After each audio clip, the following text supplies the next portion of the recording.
സെക്രട്ടേറിയറ്റിന് മുന്നിലെ ആശമാരുടെ അതിജീവന സമരത്തിന് ഇന്ന് 1 മാസം. ഓണറേറിയം വർധനയുൾപ്പെടെ വിവിധ ആവശ്യങ്ങൾ ഉന്നയിച്ചുകൊണ്ടുള്ള ആരംഭിച്ച രാപ്പകൽ സമരത്തിന് വലിയ ജനപിന്തുണയാണ് ലഭിക്കുന്നത്. സമരക്കാരോടുള്ള സർക്കാരിന്റെ നിഷേധാത്മക സമീപനങ്ങളും CPM നേതാക്കളുടെ അധിക്ഷേപവും സമരത്തെ ജനകീയമാക്കി. 1 മാസം പിന്നിടുമ്പോൾ രണ്ടാം ഘട്ട പ്രതിഷേധങ്ങൾക്കൊരുങ്ങുകയാണ് ആശമാർ.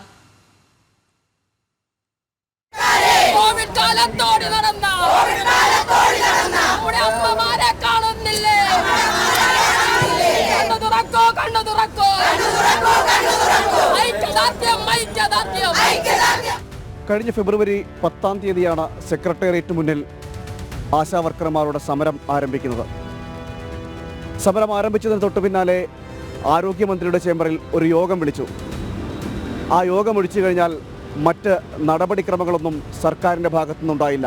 പക്ഷേ മിനിസ്റ്റർ ചേംബറിൽ ചർച്ചയ്ക്ക് വിളിച്ചത് നമ്മൾ സമരം തുടങ്ങിയ 5-ാമത്തെ ദിവസമാണ്. നമ്മളവിടെ ചർച്ചയ്ക്ക് ചെല്ലുമ്പോൾ മിനിസ്റ്റർ ഈ ഡിമാൻഡെല്ലാം എടുത്ത് വെച്ച് ചർച്ച ചെയ്തു. ഇതൊക്കെ നമ്മുടെ ആഗ്രഹമാണ് തരണമെന്നുള്ളത്. പക്ഷേ നമ്മുടെ സർക്കാരിന് സാമ്പത്തിക പ്രയാസമുണ്ട്. അതുകൊണ്ട് ഞാൻ ധനമന്ത്രിയോട് സംസാരിക്കാം. അദ്ദേഹത്തിന് മാത്രമായിട്ടും തീരുമാനമെടുക്കാൻ കഴിയില്ല. നമ്മുടെ ധനകാര്യ വകുപ്പുമായിട്ടും കൂടി ചർച്ച ചെയ്യാം എന്നൊക്കെയാണ് പറഞ്ഞത്. പക്ഷേ അതിന് പിറ്റേ ദിവസമാണ് പത്തനംതിട്ടയിൽ എന്തോ പരിപാടിക്ക് വന്നപ്പോഴത്തേക്ക് പത്രക്കാർ ചോദിച്ചപ്പം മീഡിയ ചോദിച്ചപ്പോഴത്തേക്ക് ധനമന്ത്രി ഈ സമരത്തിനെ വളരെ മോശമായിട്ട് കണ്ടുകൊണ്ട് പരാമർശം നടത്തിയത്, കുത്തിയിളക്കിക്കൊണ്ട് വന്നവരാണെന്നൊക്കെയുള്ള പരാമർശം നടത്തിയത്. തുടർന്ന് കാണുന്നത് സമരം ഘട്ടം ഘട്ടമായി ശക്തമാകുന്നതാണ്.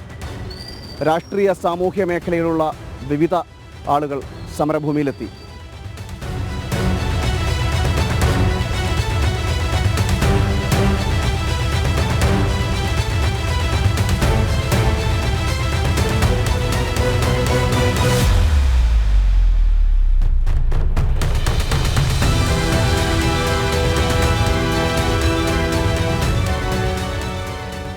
CPM-ൻ്റെയും CPM നേതാക്കളുടെയും കടുത്ത അധിക്ഷേപവും സർക്കാരിൻ്റെ അവഗണനയ്ക്കും സമരം ഈ 1 മാസക്കാലത്തിനുള്ളിൽ സാക്ഷ്യം വഹിച്ചു.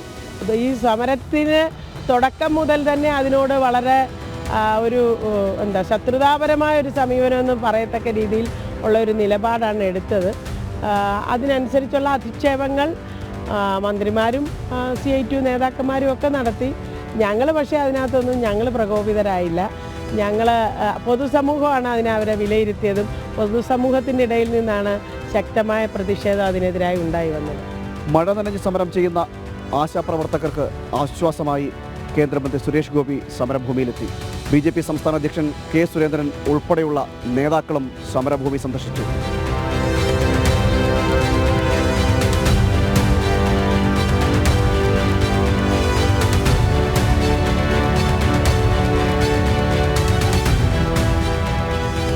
ഒരുപക്ഷെ ഇത്രയും ശക്തമായൊരു സമരം, വനിതകൾ നയിക്കുന്ന ഒരു സമരം ഈ അടുത്ത കാലത്തൊന്നും സംസ്ഥാനം സാക്ഷ്യം വഹിച്ചിട്ടില്ല.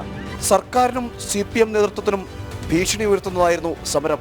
നട്ടാക്കുരുക്കാത്ത ആക്ഷേപങ്ങൾ ചൊരിഞ്ഞുകൊണ്ടാണ് സർക്കാരും CPM നേതൃത്വവും സമരത്തെ നേരിട്ടത്. എന്നാൽ വനിതാ സംഗമത്തിലൂടെയും നിയമസഭാ മാർച്ചിലൂടെയും വനിതാ ദിനത്തിലെ പ്രതിഷേധങ്ങളിലൂടെയെല്ലാം സമരം ഘട്ടം ഘട്ടമായി മുന്നേറുന്നതാണ് കേരളം കണ്ടത്.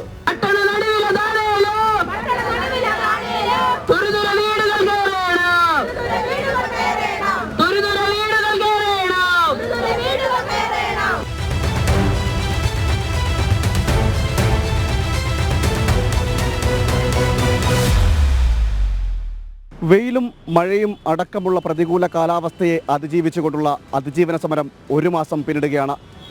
ഈ 1 മാസം പിന്നിടുമ്പോഴും ബാക്കിയാകുന്നത് സർക്കാരിൻ്റെ അവഗണന മാത്രമാണ്.